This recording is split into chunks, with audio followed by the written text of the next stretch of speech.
At this moment, let us hear a message from our Assistant Regional Director, Fire Senior Superintendent Alan A. Cabot, sir. Thank you, sir. To our Regional Chief of Staff, Senior Superintendent Fabri, other key officers, uniform and non-uniform personnel, mayong buntag. First of all, congratulations sa mga awardees. No? It is one way of recognizing your effort, especially during the activities of the Fiber Nature Month. No? At least, natay out of 17 regions, kaya bago pa man ang INIR, natay ka na increase sa national. Wala tama zero. Hopefully, next activities during Fiber Region Month, daghan pa taong mga kanang categories na maapilan. No, with the activation of our PIU, daghan mga members na mga pinili sila from the lower units. First, just to remind the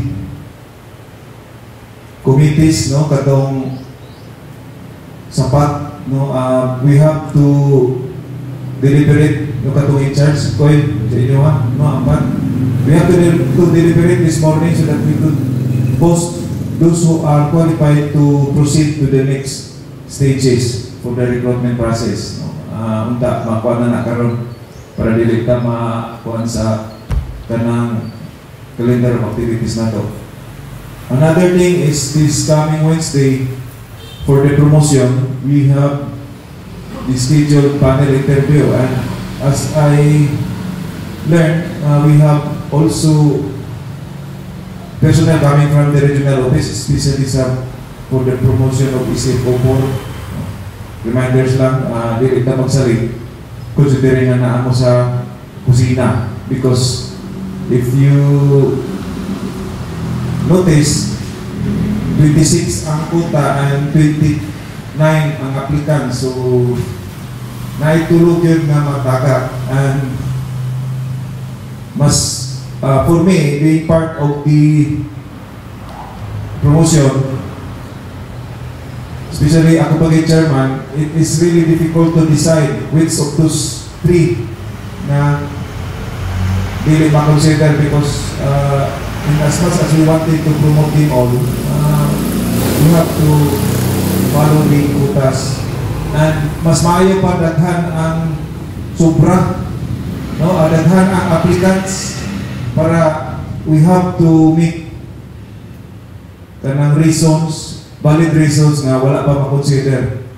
Kaysa kanang tulo ra ka buok, sakit kina sa amo ang part being members of the board na mag-decide nga naitulog. But again, hopefully, just last week, we have another bunch of officers na na-promote, no? Four officers na nadugang sa ato ang roster. Inspector Pabilig, Inspector Aki, Inspector Polido, and Inspector Enerio. So, we just hope and pray that the items na ilang ibiyaan sa ECFO4 mabalik sa ato, so that those three na dili ma-consider karon, whoever who they are, no, kinsa man, ma-accommodate sila sa next promotion. Okay, sila naman ang kanang medyo senior. Unta lang mabalik. Another activities sa ato kuwan po nata recruitment, and for the recruitment also dahil sa inyo mabigay po na ko sa operation ang ikandak of CBI. I think nag-start na ta, so ato lang ikuhan. As per advice niya, those who are applicants with the home address, provincial address is coming from the other regions, siguro we have to communicate region to region for the conduct of the CBI para mapasalitin na to. Kaya hindi na to sila no, deprived of their rights to apply here in our region, considering that we are national in scope. So, dili kami ng dahil mo ng region, because national in scope ta. So, region to region, ang ato ang i-consolidate lang nato. Kinsa to mga applicants outside region 10 na nakadali. Lastly, no, just to remind, because basi nakalimot mo, kung ginagawa mabantayan when the mga birthday celebrators per month, after sa April, murag maputol yun, tama o May, how could we continue if dili murag ba lansang bitaw nga, dili na to, dili mo irog, dili pukpukon. No? As I said, this is an unwritten tradition. Way back, inspector pa kung pagka-assign din, mo na gini ang practice sa region, moral part of the banding sa ato.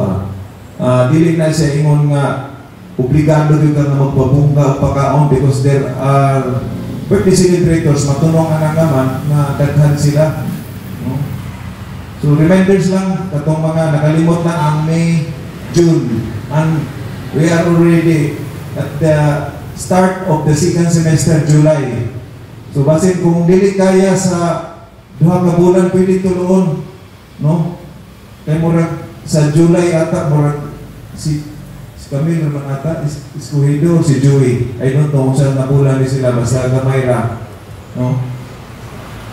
Para dili na to maputol, no? No? Sa sa March and April daghan na may pwede ra duha ka bulan. Kung dili kaya sa duha ka bulan ato na to sa kuan. Ang purpose sa lidani is kana bang banding-banding na to, dili necessary nga magpabungga lagi tagkaon nga nagilitson kay murag akong nabantayan ang maglitson pero may provide si Engineer Rolly Rabi na may pigiri yun kada birthday sa April mag-provide with sponsor kasi kusa ka kanang litson na ang uba na wala. So reminders lang sa mga celebrators sa May, June, and July, no? Kasi na kayo nakalimot na Sir Kapot, salamat. Hindi na malimtan. Tama na December, no? Remind lang because, as I said, atuan ang tradition din sa region na I don't know if it is also practiced in some other regions, but din when I was assigned as inspector, mauna na akong naktan. So atong i-continue kaya dili man ako ingon nga kanang magadaot sa ato. Okay. Lastly dahil nakalimot ko, no? Siguro you are all aware that our ARDO, no? It is something, no? We are surprised last Thursday with regards to the unexpected news that our ARDO was transferred to Region 9. Duha mi nag-expect because I myself are also coming from Region 9. So, nasurtihan pa si Romel Noy na nabunutan. No? But even our regional director was also surprised considering that we have a lot of senior superintendents in the lower units. So, naglipog mi nga sa command group nagkuha ang national just to fill in the vacant ARDA and RCEs sa Region 9. No? Because ang ARDA dito, ato ang kauban din sa una, si Senior Superintendent Cha, nag-retire na last May. And this July, ang ilang RCS, si Senior Superintendent Ramirez, nag-optional retirement po. So, duha ang ilang pakante, no? We have 3 exist Senior Superintendents na nasa lower units.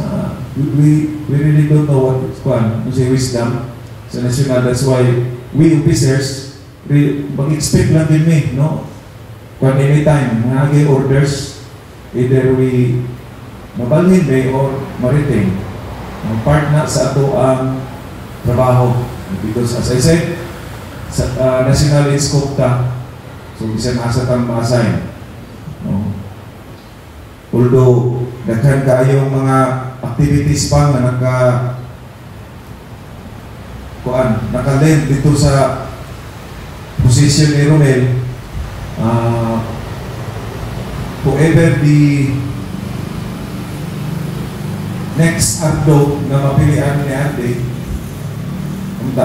mga-continue, no? So, ako lang i-remind ang mga members of the placement board, no, right after the flag raising, we will have emergency meeting para ma-discuss na to, because during last Friday, medyo hapit namin na nagabihan na kami, hapit na alas 7 na human. That is the directives from our regional director that we have to come up with the options or recommendations to him. Who will be the next Ardo, if ever Dilipin mahangyo ni RD, because he will, no? According to him, he will try his best na unta ma-retain si Romel, and we have also to sacrifice our other senior superintendents to be assigned in Region 9. Kuhan man, di man daw kung pwede nga iparitin, wala ipuli.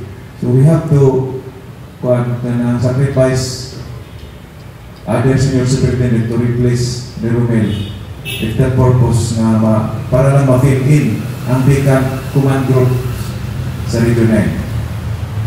So para mawala na, wishing you all a fruitful and productive week ahead of us. Thank you. Thank you for your message and reminder, sir.